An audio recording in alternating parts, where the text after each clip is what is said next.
Muy bien, bueno, vamos a continuar con la siguiente conferencia magistral titulada Inteligencia Artificial y Futuro Científico. Imparte el doctor Aníbal M. Astoviza de la Universidad de Granada, España. Voy a leer una breve bio sobre el conferencista. Aníbal M. Astoviza es licenciado en Filosofía por la Universidad de Deusto. Tiene un máster, diploma de estudios avanzados en Psicología Social por la Universidad del País Vasco y es doctor en Ciencias Cognitivas y Humanidades por la misma universidad. Investiga la intersección de las ciencias cognitivas, biológicas, sociales y éticas aplicadas. Ha publicado sobre estos y otros temas en Nature Machine Intelligence, Bioethics, Harvard, History and Philosophy of the Life Science, The American Journal of Bioethics y otras revistas. Forma parte de diversos proyectos de investigación nacionales e internacionales y es miembro fundador de LIFE, Laboratorio de Investigación e Intervención Filosófica y Ética.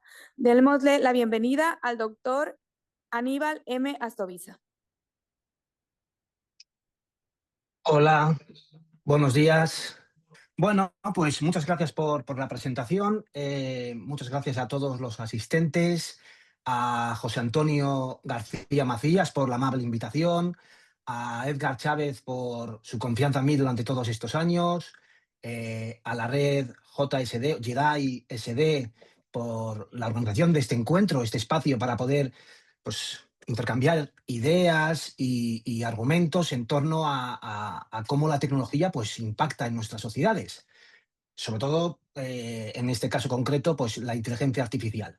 Em, Tenía preparado para esta comunicación del día de hoy el tema inteligencia artificial y futuro científico. Y para quien no sepa por el título a qué me puedo estar refiriendo, es el hecho de que hay varios autores o voces actuales que están considerando el uso de la inteligencia artificial no tanto como dice el paradigma actual, que es como una herramienta, un asistente o un apoyo en lo que pueda ser el flujo de trabajo de la actividad o práctica científica. Y es que algunos autores y algunas voces están, digamos, promoviendo un cambio de paradigma que es un poco más radical, que va incluso más allá de ver a la inteligencia artificial como una tecnología o una herramienta de asistencia, de apoyo en el flujo de trabajo de la actividad y práctica científica, para hacerse la pregunta de si realmente la inteligencia artificial podría ocupar el rol de los científicos e incluso hacer ciencia, ¿no? Hacer ciencia misma. Todos conocemos por los productos y servicios de algunas compañías tecnológicas lo que se conoce como la IA generativa y los grandes modelos de lenguaje, que vemos cómo son capaces de reproducir texto, de reproducir imágenes, de reproducir audio, y viendo esta nueva ola o en esta nueva fase en el desarrollo de la inteligencia artificial, que se conoce como la IA generativa, pues algunos consideran que estamos listos para que estos LLMs o grandes modelos de lenguaje pues no solo puedan sustituir al científico digamos, en las fases o operaciones de la práctica científica, sino incluso en las ciencias sociales a los propios participantes o seres humanos. Es decir, que no habría necesidad ni que el científico sea un ser humano, ni que los participantes sean seres humanos. Se habla pues de agentes en silicio, de laboratorios virtuales. Bueno, pues vamos a ir viendo algunas características de este nuevo paradigma que entiende que la inteligencia artificial se puede, digamos, no ya utilizar para hacer ciencia, sino sustituir al ser humano a la hora de hacer ciencia, y los retos que supone, porque evidentemente yo me encuentro en una posición ambivalente, no sabría si posicionarme en contra del uso de la inteligencia artificial como un rol sustitutivo o un paradigma de que pueda ser un colaborador a la hora de hacer ciencia con los seres humanos, digamos como un agente virtual que está en nuestro equipo y que puede investigar y que puede generar hipótesis. Pues me encuentro en una posición ambivalente porque podría ver esto como algo, como un progreso, pero al mismo tiempo conozco o soy consciente de los potenciales riesgos.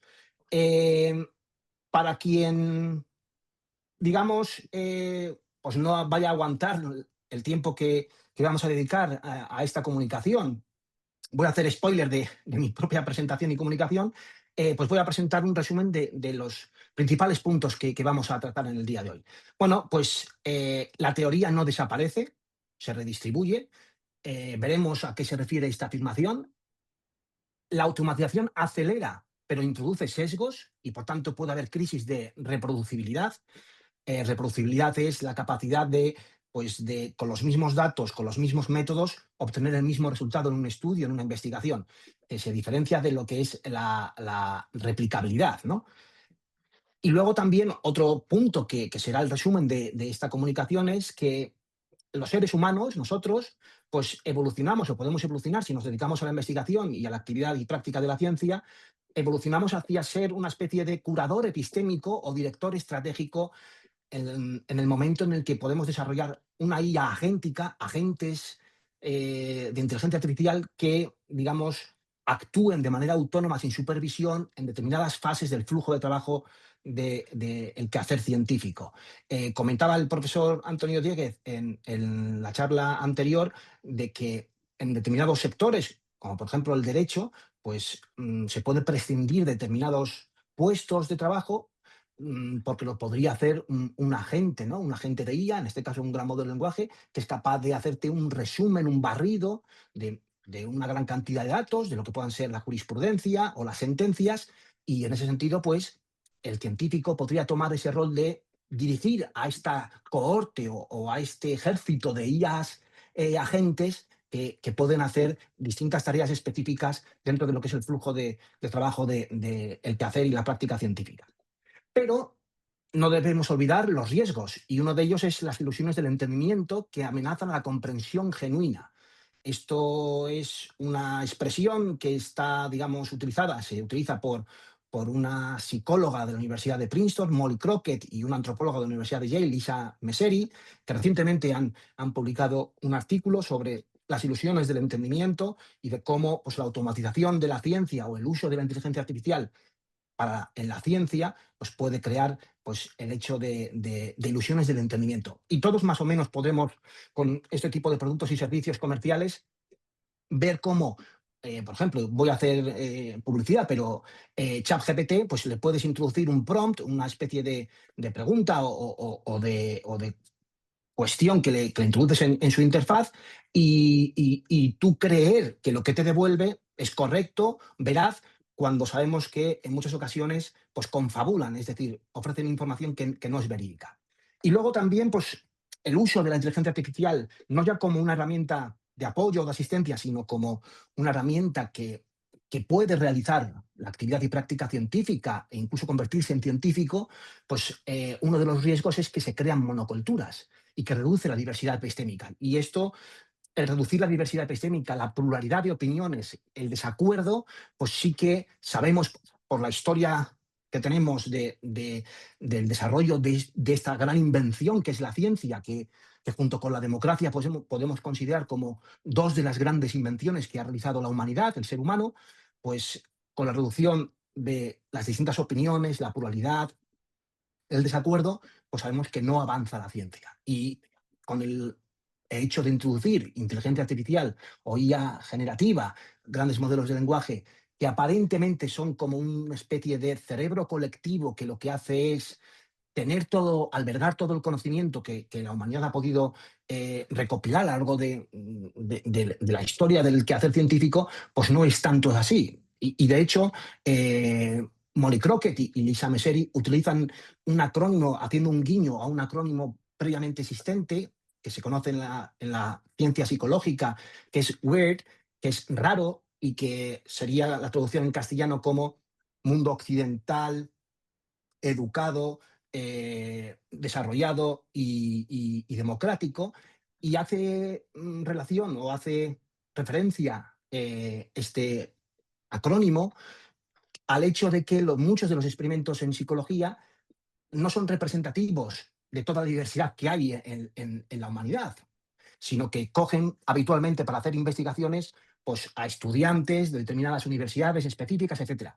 Y en este caso, Molly Crockett y Lisa Messeri utilizan otro acrónimo que hace ese guiño con WEIRD, que es death, que es muerte, y su traducción al castellano sería como descontextualizado, ingenierizado, anonimizado y descarnado. Bueno, iremos viendo estos conceptos, estas ideas, pero que sepáis que digamos, son los 5 puntos o afirmaciones que nos podemos llevar como mensaje de esta comunicación. Bueno, ¿por qué ahora surge este nuevo paradigma que entiende que hay que utilizar la IA no tanto como apoyo, como herramienta de asistencia, sino como un tipo de tecnología que puede sustituir al ser humano en la práctica científica?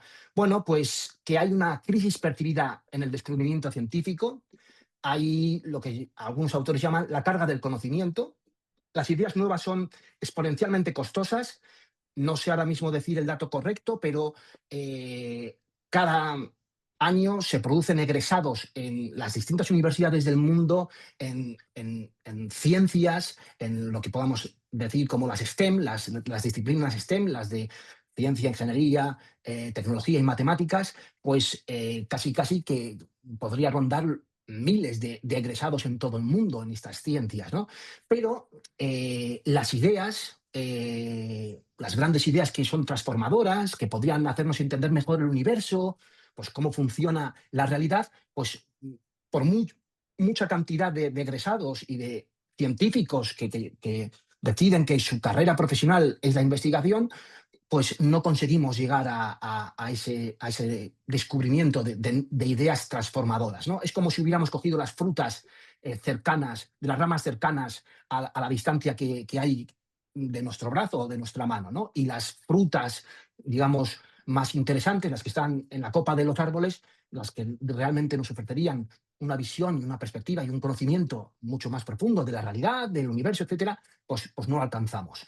Y esto supone una fricción científica en todos los campos, no solo en los campos de las ciencias. También podemos hablar de imposibilidad o de encontrar nuevas ideas en otros ámbitos, desde las humanidades, las ciencias sociales aplicadas, la economía, etcétera. Y por tanto, tenemos rendimientos decrecientes de este esfuerzo, ¿no? De esta capacidad de entrenamiento del capital humano que hacemos, de inversión en personas que deciden que su carrera profesional sea la investigación, para no encontrar los frutos, ¿no? Y hay evidencias de esto. Si la ley de Moore se puede aplicar al desarrollo de transistores, de circuitos integrados, de que pues, con la miniaturización somos capaces de generar chips con más capacidad de cómputo, de potencia computacional, pues hay una ley similar que se aplica al descubrimiento de nuevos fármacos, la ley EROM, que también se podría aplicar a este contexto de la ciencia, de encontrar nuevas ideas en ciencia, de que realmente solo cada 9 años en la industria farmacéutica se desarrollan nuevos fármacos porque son muy costosos, etcétera. Pues esto, trasladado al contexto de nuevas ideas disruptivas en ciencia, pues creo que incluso el lapso de tiempo es mucho mayor que el de 9 años, ¿no? Podríamos incluso utilizar la metáfora para el campo del que provengo yo, que son las humanidades y en concreto la filosofía, pues no hay ya un nuevo Kant, no hay ya un nuevo Aristóteles, quizás porque, pues eso, existe la fricción científica y un rendimiento decreciente de este esfuerzo, ¿no? Y de la posibilidad de que una sola persona pueda abarcar todo el conocimiento previo que hay que tener para poder desarrollar una nueva idea. Bueno, y por esta ansiedad institucional se crea el contexto perfecto para la salvación de la inteligencia artificial o la tecnología, en este caso concreto, de manera general. ¿Qué significa esto? Pues que muchos autores consideran que la inteligencia artificial puede salvar el hecho de poder encontrar nuevas ideas. Y han dado la respuesta con lo que se conoce como la IA de conveniencia. Y una definición de la IA de conveniencia es esa inteligencia artificial aplicada para automatizar tareas percibidas como aburridas o rutinarias con la intención principal de aumentar la velocidad y minimizar el esfuerzo humano. Este concepto, inspirado en la experimentación de la conveniencia, pues se caracteriza por 3 rasgos clave. Énfasis en la velocidad y la facilidad de acción, una naturaleza comparativa, siempre es conveniente en relación con una alternativa más laboriosa, y una cualidad subjetiva, Lo que es conveniente depende de las habilidades y percepciones del investigador. Por tanto, tenemos que la IA de conveniencia se presenta como esta solución a esta carga del conocimiento, a esta crisis a la hora de encontrar nuevas ideas, pero la pregunta que nos podríamos hacer es, ¿pero a qué coste, no? Y aquí, pues, traigo a colación esta cita o esta frase de un artículo que publicó Chris Anderson en Wire en 2008. Chris Anderson es un autor, emprendedor y periodista, creo, y él habló de el diluvio de datos hace obsoleto el método científico. Con suficientes datos, los números hablan por sí mismos. La correlación es suficiente. Bueno, pues esta cita provocadora se puede, digamos, describir como el eslogan o el aforismo que define a los que defienden el uso de la IA para hacer ciencia e incluso que ocupe el rol de la inteligencia artificial de un científico virtual o un científico de silicio, ¿no? Porque ya no haría falta la teoría, es decir, ese conjunto de presunciones sobre las que las hipótesis dependen, sino que con la gran cantidad de datos que son capaces de amasar esas tecnologías digitales y adyacentes, pues sería suficiente, ¿no? Incluso, pues algunos algoritmos encontrarían los patrones estadísticos en esos datos y encontrarían correlaciones lo suficientemente altas o significativas para que incluso pues, no tengamos que comprender la causalidad o entender realmente cuáles son los mecanismos detrás de los fenómenos, etcétera. Pero claro, otra pregunta que nos podríamos hacer es si realmente marca el Big Data, la inteligencia artificial, la IA generativa, el aprendizaje máquina, podríamos englobar en la expresión Big Data no solo el análisis y el procesamiento de grandes cantidades de información, sino la inteligencia artificial en sí misma, si realmente marca el fin de la teoría científica. Bueno, el plan que vamos a seguir va a ser que realmente sí que hay una epistemología que cambia con el conocimiento científico. Voy a explicar lo que ofrecen Molly Crockett y Lisa Messeri como las 4 visiones de la IA como asistente de investigación, el costo cognitivo y lo que ellas denominan ilusiones del entendimiento, el riesgo sistémico de monoculturas científicas y luego también, como incluso el profesor Antonio Díez hablaba en su comunicación, pues que hay una exageración por parte de no solo los laboratorios, algunos investigadores dentro de lo que pueda ser la investigación científica de la inteligencia artificial, por exagerar lo que son capaces de hacer sus modelos o lo que puede ser capaz de hacer la inteligencia artificial en definitiva. ¿Y esto a qué conduce? Pues a una ciencia defectuosa, ¿no? Y finalmente, pues, ¿qué nos espera? ¿Qué horizonte? ¿Qué futuro? Porque lo que podríamos asumir y que ya es algo inevitable es que el uso de la inteligencia artificial en multitud de sectores, incluido el científico, ha venido para quedarse, ¿no? No podemos prescindir de estas herramientas, pero claro, no debemos aceptarlas de manera acrítica, sino que tenemos que hacer un uso ético, responsable, sobre todo cuando en un ámbito como el de la ciencia, pues casi muchas de las consecuencias son de vida o muerte. Pensemos en un científico que desarrolla fármacos, ¿no? Si en el flujo de trabajo para el desarrollo de un fármaco se sirve de una inteligencia artificial que genera respuestas o tareas o ofrece resultados que no son confirmados por la empiria, por la experiencia, no se pueden testar, no se pueden reproducir, no se pueden replicar, pues evidentemente no ya hablaríamos de mala praxis ética, sino incluso hablaríamos de problemas para la acumulación del conocimiento científico, ¿no? No sería validado. Vale, pues vamos a hablar de cómo ha evolucionado y ha cambiado la epistemología y el conocimiento científico.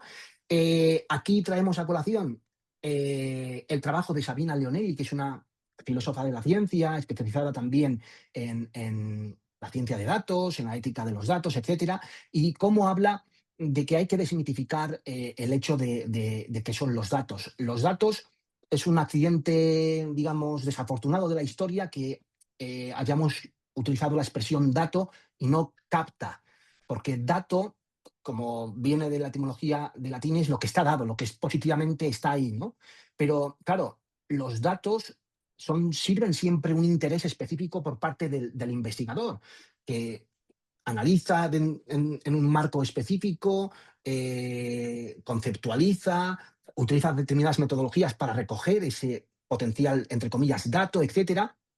Y digo porque que es un accidente desafortunado de la historia, porque tendríamos que llamar capta, es decir, del vocablo latino, de que capturamos, digamos, la información de la realidad en función de nuestros intereses, de un marco conceptual, etcétera.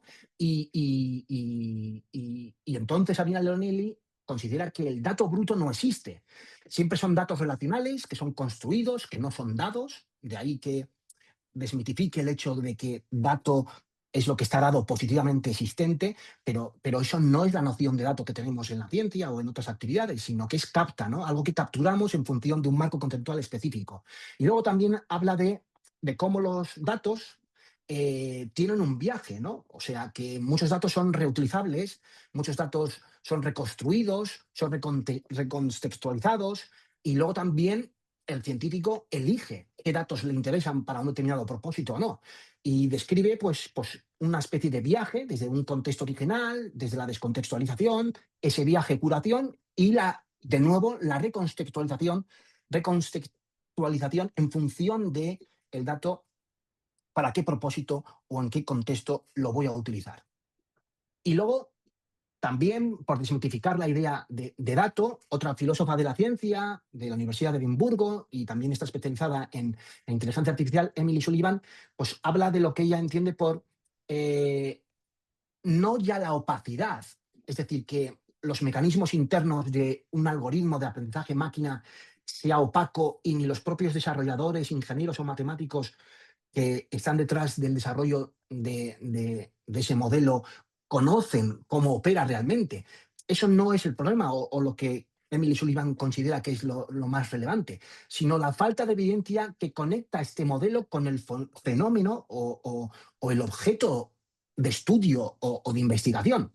Y habla que la comprensión biológica humana pues es como una especie de función entre ese vínculo del modelo abstracto, esa representación que hacemos del fenómeno con el fenómeno en sí mismo. Y no atender a cómo realmente funciona la comprensión, pues puede llevar a riesgos, ¿no? Riesgos inductivos que ella lo interpreta como esa probabilidad de error al inferir conocimiento a partir de los datos o de los modelos que, digamos, los desarrolladores en inteligencia artificial desarrollan. Y siguiendo a Heather Douglas, otra filósofa de la ciencia, sostiene que este riesgo aumenta o disminuye en función de determinados valores no epistémicos, ya sean éticos, sociales o políticos, que orientan la investigación. En definitiva, que los valores no epistémicos están detrás del proceso, en este caso, de cómo los investigadores en inteligencia artificial pues, construyen sus datasets, seleccionan qué tipos de datos van a entrenar un determinado modelo y luego pues, el resultado está, digamos, condicionado en función de cómo se ha seleccionado el tipo de datos con el que has entrenado el modelo. ¿Y qué implicaciones hay? Pues la opacidad es tolerable, depende del contexto de aplicación, pero hay otros valores no epistémicos, los valores éticos, sociales, políticos, que moldean los estándares de validación de esta tecnología o la inteligencia artificial en general. Y ahora pues, vamos a hablar de lo que son las 4 visiones que entienden esta psicóloga de la Universidad de Princeton, Molly Crockett, y esta antropóloga de la Universidad de Yale, Lisa Messeri, que ven 4 visiones de cómo entender la inteligencia artificial en el quehacer científico, en la propia ciencia, ¿no? Esta clasificación de las visiones en la ciencia, ellas los denominan como una IA como oráculo, una IA como sustituto, una IA como analista y una IA como árbitro, ¿no? Y evidentemente, cada tipo de concepción de uso de esa tecnología puede servir mejor en una etapa u otra. Y luego, por supuesto, tiene en correlación con los, digamos, límites cognitivos que tenemos el ser humano, pues podrían ser una mejora o aumentar esos límites que tenemos. Por ejemplo, si nos detenemos en una visión de la inteligencia artificial, como ellas denominan oráculo, estaría muy bien utilizarla en la etapa de diseño y intenta mejorar los límites que tenemos nosotros cuando hay un exceso de literatura. Nosotros no nos podemos leer todos los papers, todos los artículos de nuestro propio campo, no ya otros campos de la ciencia que se publican mensualmente o anualmente. Pero si tenemos una inteligencia artificial que es capaz de hacer un barrido y resumen de todos los artículos que se puedan publicar, pues podrían, para digamos, el científico, mejorar o aumentar esa limitación que tiene nuestra cognición, ¿no? Y podría llevarnos a que este tipo de IA pues, ofrece síntesis objetivas de la literatura de investigación, pero claro, está el riesgo de que pueden ofrecernos datos que no están verificados y como se dice en la jerga, ser datos alucinados, ¿no?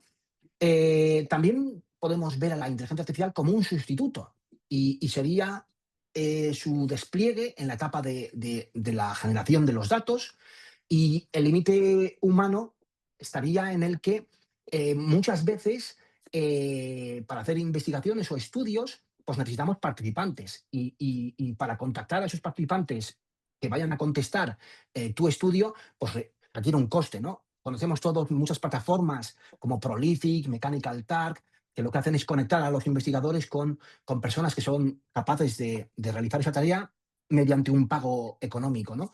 Pero para muchas de las investigaciones o estudios, tanto de las ciencias sociales como incluso de las ciencias biomédicas u otras, pues es difícil conseguir los datos. Pues, ¿qué es lo que muchos autores y que estas autoras, Molly Crockett y Lisa Messeri, califican esta inteligencia artificial como sustituta? Pues muchos autores ven que, por ejemplo, los grandes modelos, los LLMs, podrían sustituir a los seres humanos, podrían ser como participantes de silicio o virtuales que, como sabemos, pues estos grandes modelos están entrenados con toda la literatura que hemos volcado en Internet, libros, artículos, incluso lo que seguimos volcando en plataformas digitales, en plataformas de redes sociales, pues en cierta medida ese lenguaje podría ser un proxy o podría ser una forma de decir que ya tienen una misma psicología o una misma personalidad que lo que pueda tener un ser humano. Y por tanto podrían ofrecer la solución de crear datos sintéticos. Pero ¿cuál es el riesgo? Pues estas autoras hablan de un colapso de modelo. Más adelante hablaremos de qué significa este colapso de modelo. Y luego otro tipo de visión de la inteligencia artificial como analista, que en la etapa de análisis pues podrían superar el límite humano de entender la complejidad, ¿no? Cómo hay multitud de factores que están interrelacionados, que hay complejidad, eh, podríamos entender que muchos sistemas del universo son sistemas complejos, dinámicos, etcétera. Pues este tipo de inteligencia artificial, tal y como se describe por ellas como analista, pues podría desentramar un poco esa complejidad, podría suplir como solución pues, un análisis de aprendizaje máquina, pero claro, el riesgo epistémico sería la falacia predictiva. Y luego también otro tipo de visión de la IA en el quehacer científico que ellas describen como árbitro, ¿no? En la etapa de revisión de un artículo o un manuscrito que tú comunicas o los científicos comunican el resultado, pues podría hacer una especie de ser un reviewer o digamos, un revisor automatizado con distintos grados de severidad que supera el límite de que tenemos imposibilidad de leernos toda la literatura, los potenciales sesgos, todos los que se dediquen a la investigación saben que muchas revisiones son muy escuetas, que muchas revisiones se entiende que no se ha leído el contenido de lo que tú has propuesto, e incluso a nivel institucional, pues se critica que la cultura científica y lo que es el proceso de revisión de pares, que en su momento fue innovador, pues ahora está en cuestión porque deja mucho que desear cómo se procede a hacer el proceso de revisión del conocimiento científico, ¿no? Y, por tanto la solución es que la IA pues, lo automatizaría, esta evaluación.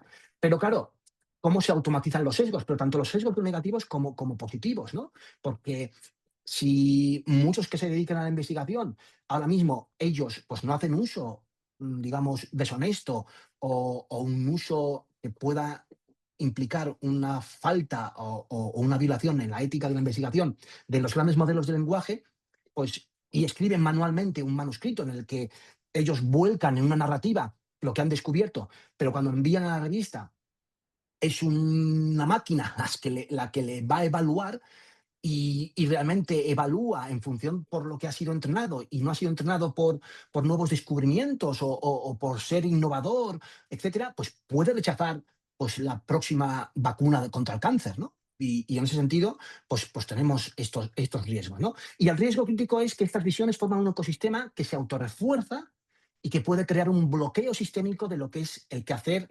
de la práctica científica. Y este bloqueo es encima, se retroalimenta, ¿no? Porque de estas 4 visiones de la IA, el oráculo nos lleva también al sustituto, el sustituto nos lleva al analista, el analista nos lleva al árbitro, en un bucle cerrado, capaz de salirse de este círculo vicioso y crear, pues, culturas que sean, digamos, un cultivo de una monocultura epistémica, como las propias autoras describen.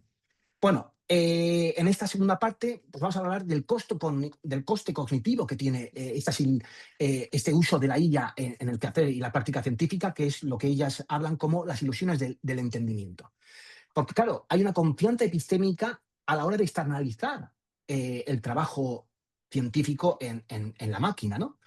Y hay algunos factores que inducen a aumentar esta confianza. Pues hay algunas tareas que se perciben como objetivas, que requieren deliberación versus intuición. Hay sesgos humanos indeseables que la máquina podría eliminar. Y luego, además, incluso antropomorfizamos a la IA en muchos aspectos, ¿no? Lo llamamos colaborador, etcétera. Y esto conduce a lo que ellas denominan la paradoja del experto, ¿no? La confianza en que la IA aumenta cuando operamos fuera de nuestro dominio, pero como todos sabemos, en un uso más cotidiano y banal de estos servicios o productos de las compañías tecnológicas, y vuelvo a hacer publicidad como ChatGPT, pues en muchas ocasiones está, digamos, eh, mm, configurado para que al usuario, agradar al usuario y no, digamos, sea un antagonista de lo que nosotros decimos. Y incluso podemos creer que tenemos un cierto conocimiento cuando en realidad no lo es. No solo por el hecho de que puede ofrecer información no verídica el propio sistema, el propio modelo de lenguaje, sino incluso por el hecho de que te lo dice con tanta seguridad y con tanta confianza que tú aceptas que es realmente conocimiento válido y tú acabas teniendo un contenido científico o una información que no es tal. Y ellas hacen una distinción entre tres tipos de ilusiones de entendimiento. Una ilusión de profundidad explicativa, confundir capacidad predictiva con comprensión causal. Y un ejemplo es pues, un modelo que predice guerras civiles con 90% de precisión, pero esto ha sido por fuga de datos. Este ejemplo concreto viene de Arvind Narayanan y un, digamos, doctorando suyo, que creo que ya está a punto de está en el mercado laboral, es Ayaz Kapoor, y hablan como muchos modelos. Parece ser que utilizan pues, modelos de regresión logística, otro tipo de técnicas estadísticas para predecir resultados con una cierta probabilidad, pero se sabe que muchas veces no son precisos.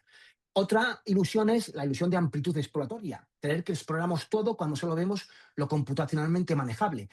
Evidentemente, estos grandes modelos de lenguaje, que es un ejemplo de IA generativa, pues aunque tenga una gran cantidad de información, la que hemos estado volcando en Internet, pues no tiene por qué tener la información actual que un científico tiene, pero no lo ha publicado o no lo ha hecho público, etcétera. Y eso supone que hay una representación de ese conocimiento que es limitada y restrictiva.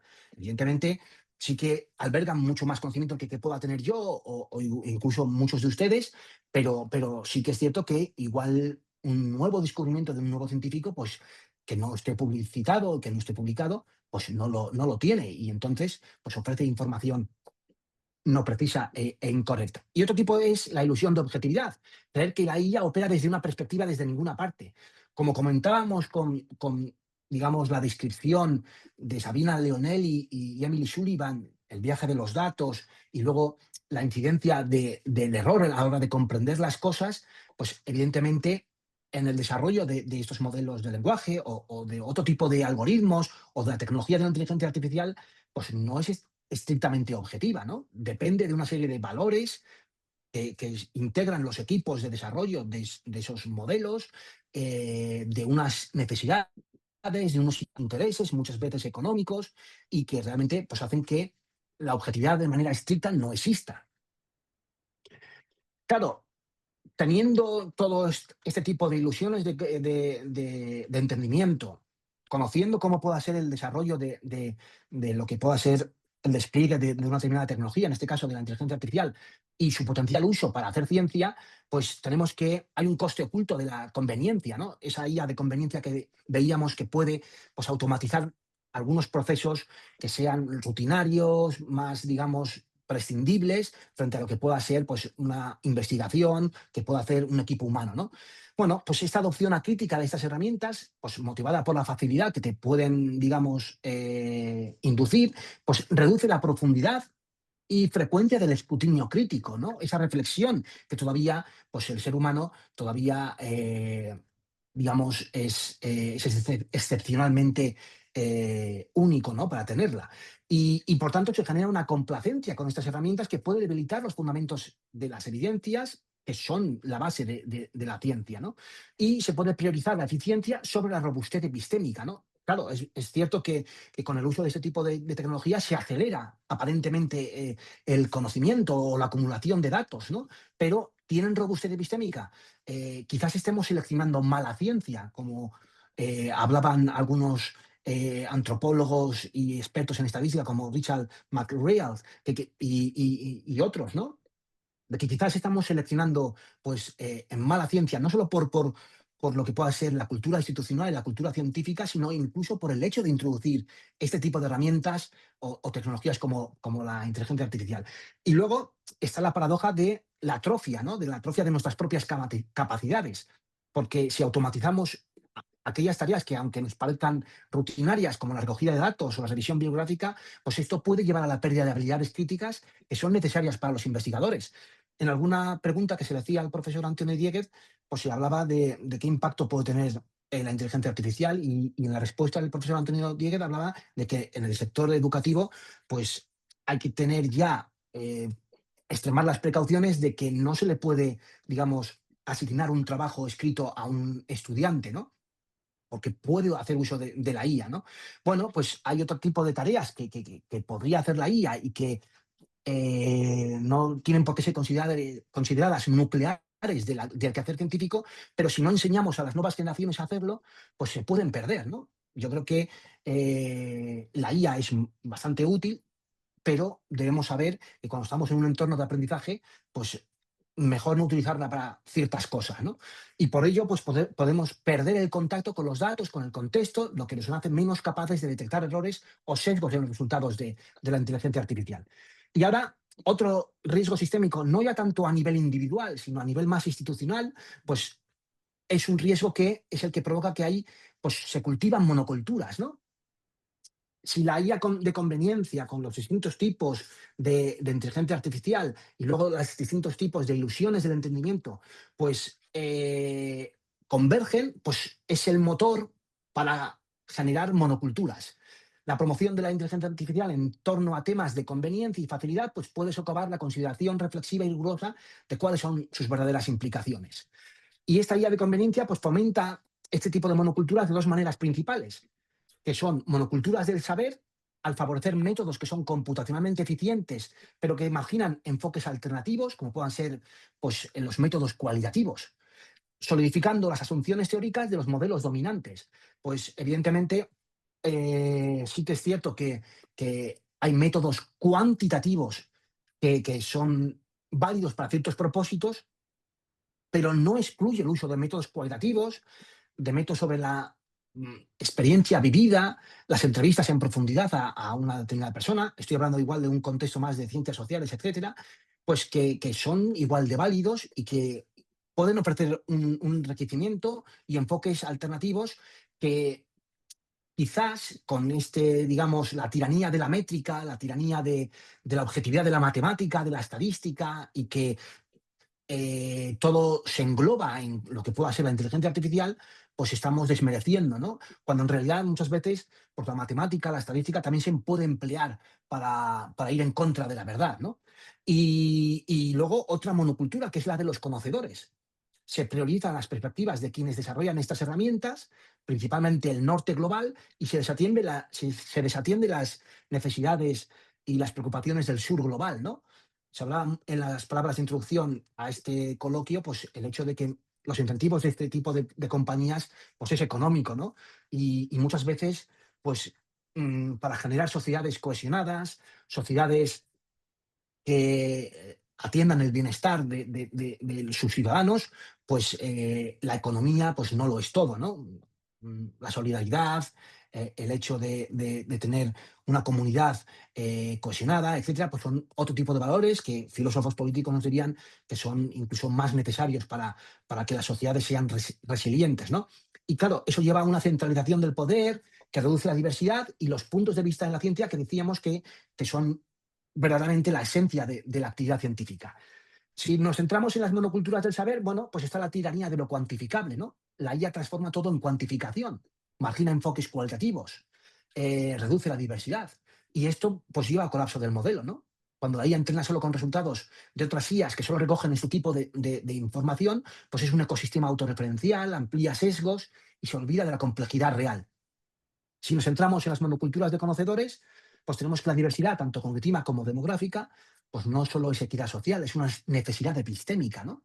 Y eso nos podría llevar a una objetividad débil, que se confunde con uniformidad, con neutralidad, una perspectiva de ninguna parte, cuando esto realmente no es nunca así, nunca ha sido así, puntos de vista únicos disfrazados, y frente a eso, pues debemos tender siempre a una objetividad fuerte, ¿no? El abrazar múltiples perspectivas, la diversidad como fortaleza, siempre generar equipos diversos para generar ciencia robusta, porque la IA pues, amenaza con reintroducir esta fantasía de un conocedor universal, ¿no? Este oráculo que habla Molly Crockett y Lisa Messeri a la hora de clasificar a las distintas inteligencias artificiales. Bueno, y ahora pues vamos a hablar de cómo también hay discursos, narrativas, que cuando se, digamos, introducen en el mercado este tipo de tecnologías, pues siempre están, digamos, aparejadas a un discurso que es hiperbólico, exagerado, de cuáles son sus capacidades potenciales, etcétera, frente a lo que es la realidad, ¿no? Y esto es un bucle de retroalimentación tóxico, porque la exageración, estos discursos, estas retóricas hiperbólicas, desde, pongamos el caso, por ejemplo, de los que creen que la inteligencia artificial es un riesgo existencial que va a acabar con la humanidad. Pues, a mi entender, eso también es un discurso, una narrativa exagerada, pero también podemos, para el contexto que nos ocupa, pues hablar de que recientemente algunas compañías tecnológicas, voy a volver a hacer publicidad de ellas, por ejemplo, OpenAI, pues dice que algunos de sus modelos, pues en algunos benchmarks, pues está descubriendo hallazgos en matemática, por ejemplo, ¿no? Hay matemáticos que se dedican a la práctica de la investigación de la ciencia matemática que parémonos un poco, hagamos pausa, porque esto no es tan claro, ¿no? Claro, si tú lo que haces es retroalimentar una narrativa exagerada, hiperbólica, pues luego al final se puede producir puede conllevar a una investigación defectuosa. Y claro, esto también sirve de input o de, digamos, eh, una forma de generar también a los grupos de investigación, a los propios científicos individuales, una forma de sobrevivir, ¿no? Todos sabemos que si nos dedicamos a la investigación, pues si utilizamos expresiones sensacionalistas, si redactamos nuestras grants o nuestros proyectos para que nos los subvencionen con palabras rimbombantes, exageramos el potencial de nuestros proyectos, pues son más fáciles de que se financien, ¿no? Y por tanto, pues estamos todos entrando en una dinámica que genera pues una exageración, ¿no? Y esto al final pues lleva a desilusiones o expectativas infundadas en cuanto a la propia ciencia. Y hay casos de estudios de contaminación por esta exageración o este discurso hiperbólico. En Ciencia de Materiales se publicó en el año 2023 un estudio que afirmaba que la inteligencia artificial había descubierto no sé cuántos nuevos materiales, casi millones de miles de nuevos materiales. La realidad es que fueron 41 materiales validados y la mayoría no eran conocidos o no se podían verificar. ¿Y esto qué impacto tiene? Pues que se contamina, ¿no?, el acervo del conocimiento científico, ¿no?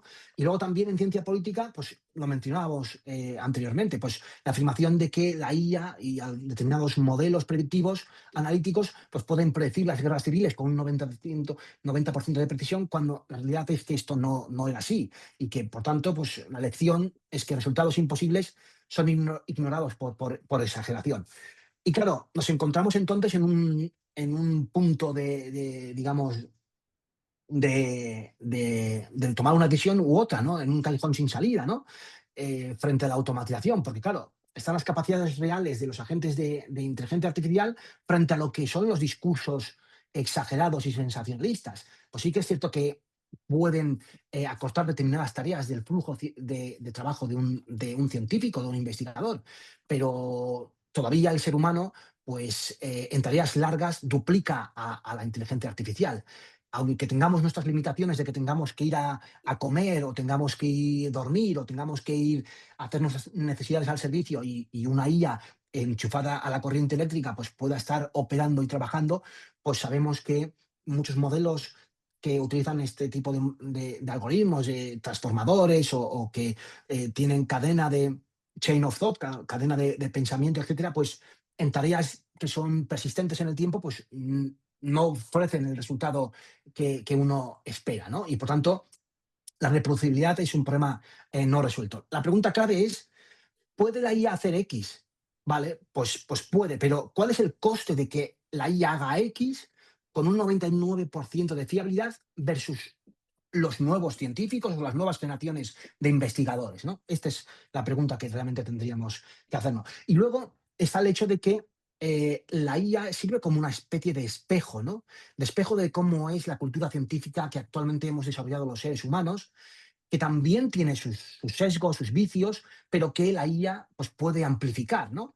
Si veíamos con el viaje de datos de Leonelli, con el vínculo probatorio de Sullivan, las ilusiones cognitivas, las monoculturas epistémicas, la exageración epistémica, pues la IA nos ofrece una especie de reflejo de cómo es esta cultura científica que hemos creado, que la puede ella volver a reproducir e incluso reproducir de una manera más sistemática y persistente. Y tenemos el hallazgo de que la IA pues, puede amplificar estas patologías persistentes de la cultura científica y realmente no mejorar la ciencia, sino empeorarla o empozoñarla, ¿no? Claro, eso se viene conociendo como el AI for Science. Y tenemos este dilema entre esa promesa, de ahí que yo comentaba desde el principio que me encuentro en una situación ambivalente, porque todo lo que sea bueno, pues hay que aceptarlo, pero no lo aceptemos de manera crítica, ¿no? Y luego, pues esos riesgos a los que veríamos abocados si aceptamos el uso de la tecnología de una forma acrítica, ¿no?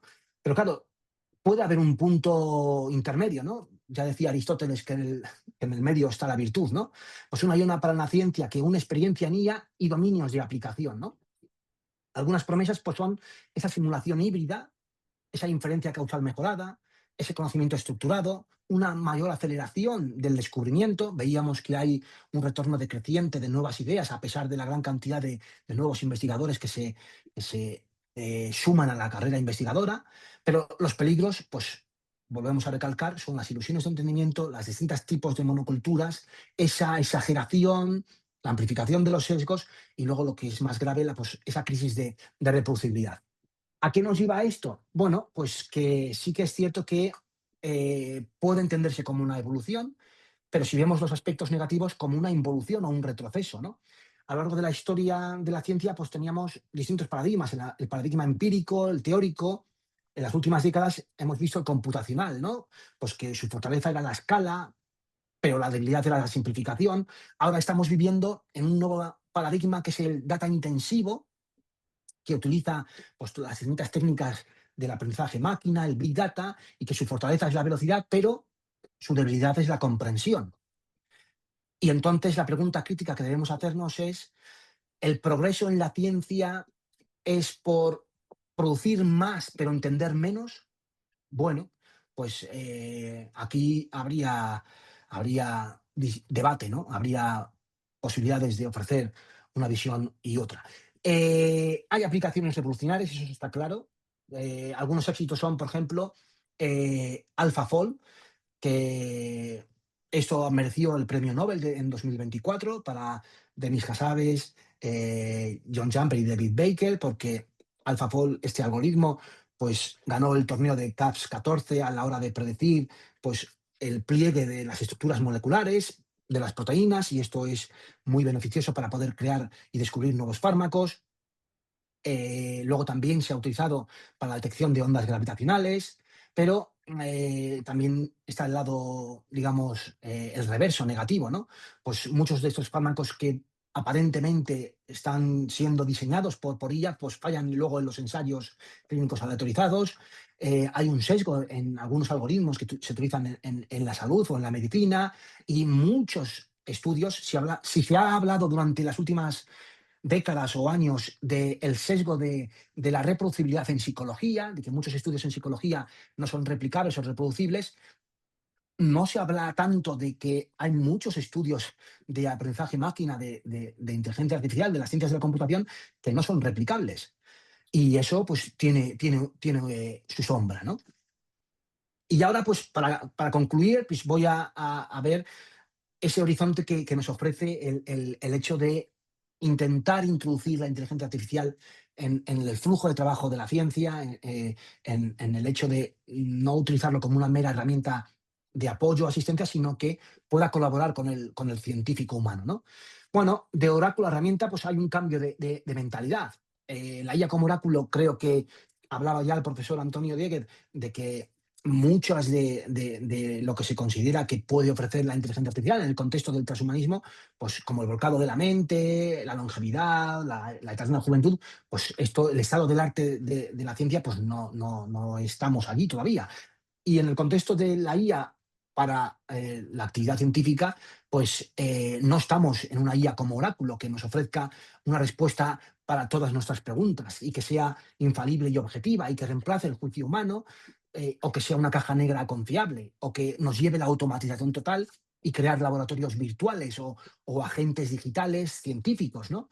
Pero pues sí que podremos, en ese punto medio, como diría Aristóteles, entender que es una buena herramienta, de que es falible y sesgada, pero que puede aumentar la capacidad humana, que si tenemos una supervisión controlada, pues puede ayudarnos, y que sí que podemos ir caminos a un escenario de colaboración humano-máquina.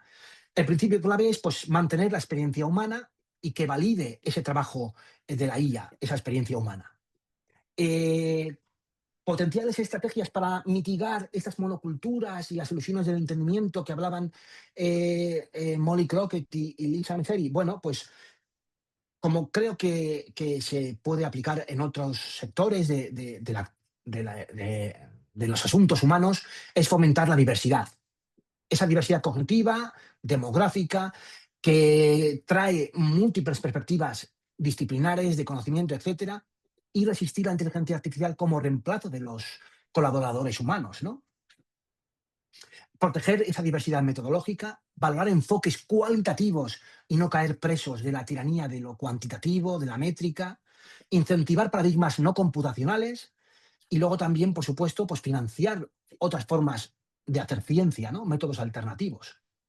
Y luego estándares de rigor, como el caso de Reforms, que es digamos, un método para validar con métricas que ofrece Arvind Narayanan, que es transparencia en datos para los modelos, prevención de fuga de datos, revisión por pares especializada, etcétera. Y luego también, quizás, un cambio de mentalidad y de paradigma más institucional y más general, que es lo que se conoce como la ciencia lenta, ¿no? Si la inteligencia artificial se ha presentado como una solución ante la crisis de descubrir nuevas ideas, la crisis de la IA presenta una oportunidad para reflexión profunda. ¿Es la hiperproductividad realmente deseable? Es decir, ahora mismo premiamos la producción en cantidad y no en calidad en lo que pueda ser la carrera científica de un investigador.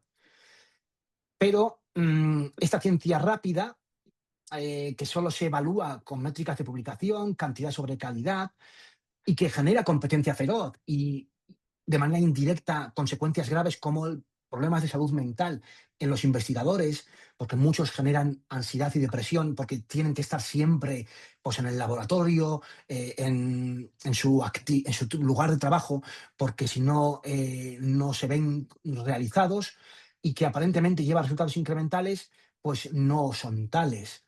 Y quizás tendríamos que cambiar ese paradigma para hacia una ciencia lenta donde hay una mayor comprensión profunda, una mayor calidad y rigor, una colaboración reflexiva y, por tanto, avances disruptivos, ¿no?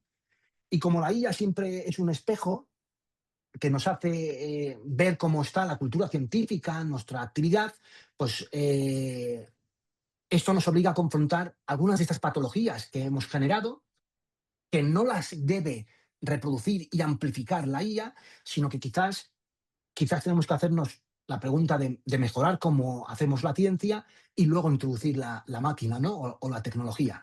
Porque desde este punto de vista de la ciencia lenta, puede ser una respuesta directa a los peligros de una ciencia acelerada por esta IA de conveniencia que lo que hace es multiplicar nuestras patologías de cómo hacemos la ciencia actualmente, ¿no? Aquí podemos hacer una especie de diagrama sobre cómo puede ser la integración de la inteligencia artificial en la actividad de la ciencia de la computación, pero también en términos generales en la ciencia y cómo puede llevar a un colapso del modelo, ¿no? Si hay sesgos en los datos con los que se entrena, si en la curación hay fuga de datos, si hay ilusiones del entendimiento, generamos hipótesis, eh, digamos, perniciosas o fallidas, y luego vamos a hacer el experimento, pues la validación no se produce, ¿no? ¿Cuál podría ser una solución de esta especie de diagrama de las distintas fases de lo que pueda ser el desarrollo del quehacer científico con la máquina? Bueno, pues una validación en 4 niveles, en las métricas o a nivel técnico, en la reproducibilidad o en la generalización a nivel científico, en los sesgos, en la equidad, en la transparencia a nivel ético y en el epistémico, si realmente estamos ofreciendo una comprensión real o una correlación superficial. Y aquí esto es una especie de formulación o heurística de cómo puede ser esta confiabilidad como un modelo de normatividad operacional para realmente llegar a este protocolo de validación integral a la hora de realizar la práctica y actividad científica. Seguiríamos pudiendo hablar de los casos de éxito como AlphaFold, pero creo que esto ya lo hemos visto. Voy a pasar de manera rápida para simplemente pues, dejaros con una pregunta o una serie de mensajes clave, aparte de los que veíamos en el principio, que era el resumen de esta charla. La IA amplifica tanto virtudes como vicios de la ciencia y por tanto debemos estar, digamos, atentos, siendo conscientes de qué tipo de virtudes queremos que amplifique y qué vicios queremos que no amplifique. Debemos entender que la teoría se transforma, pero no desaparece, pese a lo que diga Chris Anderson de que la teoría ya no tiene lugar en la época de los grandes datos o en la época de la inteligencia artificial, que la diversidad epistémica sigue siendo nuestra mejor defensa y que no entendamos la IA en estas clasificaciones que hemos visto de estas dos autoras como un oráculo, sino como una herramienta y siempre nosotros pues, manteniendo el control humano y quizás debemos ir poco a poco a generar un cambio de paradigma hacia una ciencia lenta, donde se prime la calidad frente a la cantidad. Porque el futuro de la ciencia no es humano o máquina, es humano con máquina, pero siempre tengamos la perspectiva humana en el centro y en primer lugar. Pues muchas gracias por vuestra atención. Muchas gracias, doctor. Bueno, vamos a pasar a las preguntas. Muy buenos días. ¿Hasta qué punto usted considera que es ético el uso de la IA en la delegación de las tareas y las decisiones que podemos realizar nosotros, considerando que esto pues, puede traer tanto eficiencia, como ya se mencionó, como también generar una dependencia? Muchas gracias por la pregunta. Pues es una pregunta que va al meollo de la cuestión, ¿no? Si delegamos, sabemos que podemos tener ciertos riesgos, ¿no? El primero de ellos es lo que se comentaba, el riesgo de la atrofia de nuestras propias facultades, ¿no? Quizás en una etapa o primeras etapas a la hora de aprender a hacer ciencia por parte de los nuevos profesionales, pues quizás no debemos hacer un uso que delegue tareas que, aunque sean banales o puedan parecer triviales, pues deben aprenderse, ¿no? Porque si no conocemos los rudimentos de un campo de estudio, de las metodologías de ese campo de estudio, pues podemos, digamos, dormirnos en los laureles, ¿no? Y llevarnos a esa atrofia. Como en todo, hay que hacer ese análisis coste-beneficio de qué tareas pueden ser automatizadas o qué tareas deben ser todavía, pues, provincia exclusiva del ser humano, del investigador científico. Pero la pregunta es, creo que fundamental, y tendríamos que estar constantemente haciéndonosla cada vez que utilicemos sistemas automatizados o la máquina en general en nuestro quehacer y práctica científica. Muchas gracias. ¿Alguna otra pregunta? Hola, buenos días, buenas tardes. Bueno, gracias por su presentación, me pareció interesante, pero voy a centrar exclusivamente en el tema de las monoculturas, porque me parece que esto es un tema, no es un tema nuevo. Creo que en los años 50, 60, el mainstream, al menos en ciencias sociales, sociología, economía, era la vertiente cuantitativa, la formalización, etcétera, y hubo una reacción de determinados científicos en el sentido de primar lo cualitativo, la diversidad, etcétera, etcétera. Incluso quizá hubo un momento en que la teoría de sistemas parecía que iba a sustituir a todas las disciplinas allá por los años 50 del siglo XX. Entonces mi pregunta es, ¿qué es lo nuevo con la inteligencia artificial? ¿Es una segunda ola, digamos, de monocultura? ¿Es una amplificación, como se decía ahí, de las patologías científicas? Yo no acierto a ver del todo cuál es la novedad en este sentido. Muchas gracias. Bueno, la novedad es que realmente la inteligencia artificial puede amplificar hasta un punto exagerado nuestras patologías de la cultura científica. Usted hablaba de que quizá en los años 60, 70, pues Bertolanffy o Ludwig Bertolanffy, lo que puedan ser los dominios específicos de estudio, eso nunca llegó. Pero claro, ahora tenemos una tecnología que es capaz de automatizar actividades que el ser humano realiza, desde planificación, razonamiento, atención. Esto conlleva que, aunque no sea una novedad el diagnóstico, ahora estamos en un punto de inflexión donde se puede perpetuar y cronificar estas patologías de la forma en la que hacemos ciencia. Y el riesgo es mucho mayor que lo que era el debate en los años 60 o 70. El diagnóstico no tiene por qué ser novedoso para atender los peligros o las consecuencias reales que podría tener el hecho de utilizar una tecnología que amplifique estas patologías. Muchas gracias. Una última pregunta. Gracias, Aníbal, por la plática. En matemáticas hay una peculiaridad porque hay lenguajes en donde se pueden formalizar las pruebas. Entonces, la tarea, por ejemplo, de un LLM es más sencilla que en ciencia en general porque lo que tienen que hacer es formalizar el teorema que se quiere probar y de ahí se le pasa a un sistema formal en donde la prueba ya es mecánica. Hay experimentos, por ejemplo, en el congreso muy famoso de Fox, de fundamentos de teoría de la computación. Para poder mandar el artículo, uno tiene que pasar primero la prueba del LLM, o sea, el LLM tiene que aprobar el artículo, y eso parece que va a permitir rechazar muchísima, no quiero decir basura, pero sí ruido en los envíos de artículos a congresos muy grandes. Entonces, es un ángulo que no se está considerando porque es de bajo riesgo en ese sentido. O sea, no pasa nada si un teorema está mal, pero sí pasa mucho si un diagnóstico médico está mal. Entonces ahí me gustaría ver cuál es tu opinión.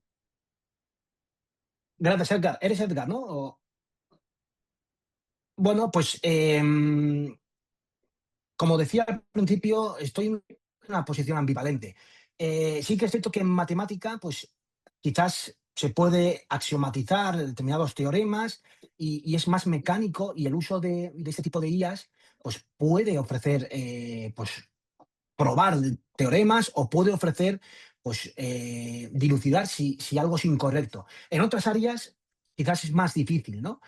Pero el uso de las IAs para hacer esa primera criba o filtro en grandes congresos tiene también sus riesgos y sus peligros. Es evidente que el primero de ellos sería con qué se ha entrenado, ¿no? Con qué datos se ha entrenado este modelo para hacer este primer filtro o esa criba, ¿no?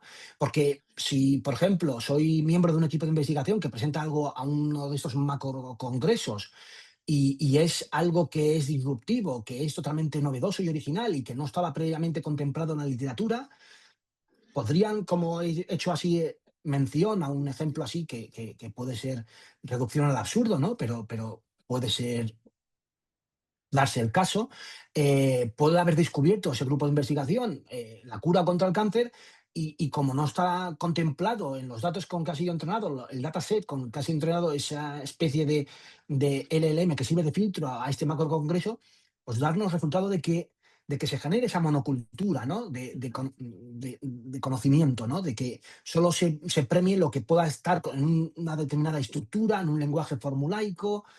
Hay sus peligros. Evidentemente, ese es el lado negativo que veo al uso de la inteligencia artificial en ciencia.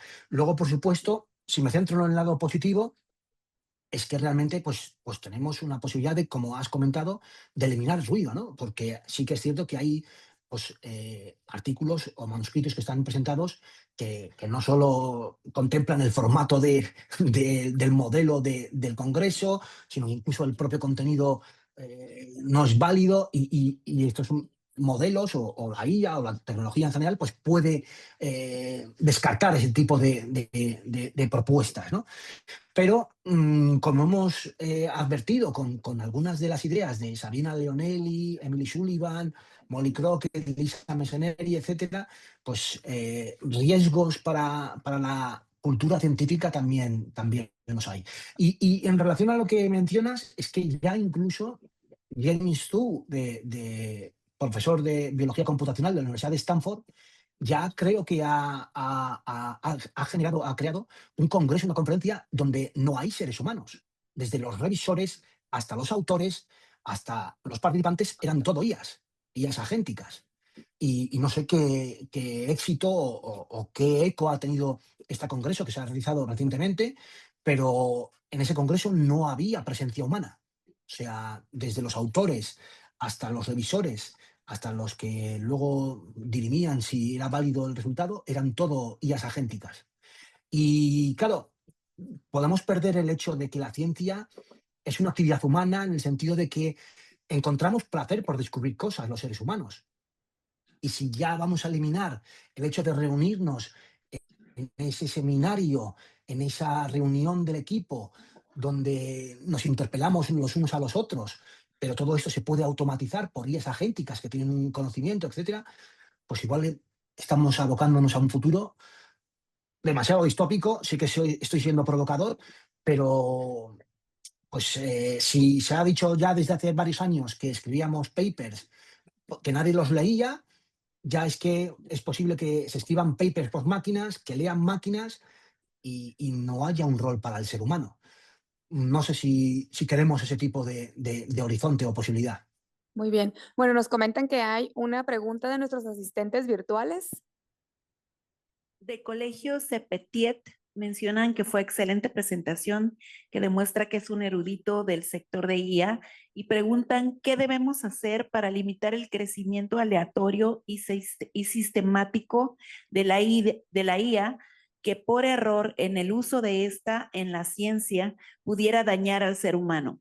Tal vez crear códigos de ética que ésta no pueda rebasar o se deba autodestruir. Gracias por tus generosas palabras. Evidentemente, entramos en la dimensión sociopolítica, ¿no? En la gobernanza o el nivel ético, ¿no?